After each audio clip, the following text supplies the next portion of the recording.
Hi boys and girls. Today's learning goal is I can learn from the text and the illustration. Let's take a look at this illustration. What do you think that is a picture of? I can use the labels to help me. I see this says antelope and this says zebra. The title also gives me a big clue too. It says hooves. Let's see what the text has to help me learn. Animal feet can differ from animal to animal.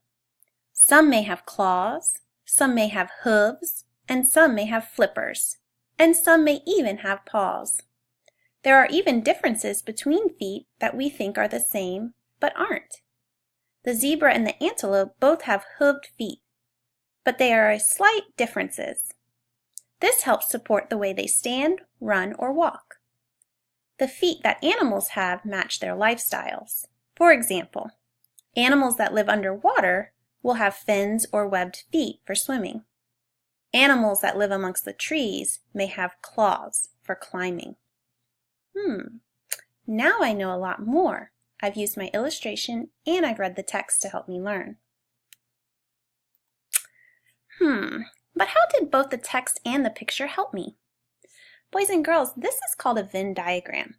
This is a graphic organizer we use when we want to compare information. On the left side, it says what I learned from the text.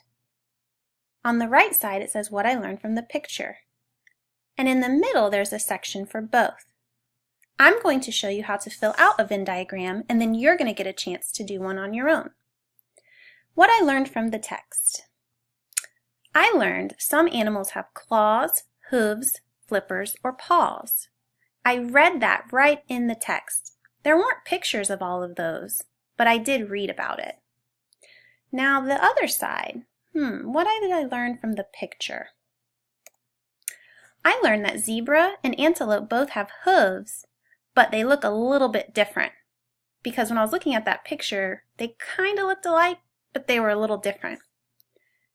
And then the both that helped me, I learned from both text and the picture, was that animals can have different types of feet. All right, it is your turn, my friends. Your exit ticket for today. First, you're going to read a book from the orange tub. Then you're going to fill in your Venn diagram. Remember, what you learned from the text is going to go here on the on the left. What you've learned from the picture is going to be on this side from the right. And then how did the text and the picture both help you learn? You're going to write that in the middle. Good luck!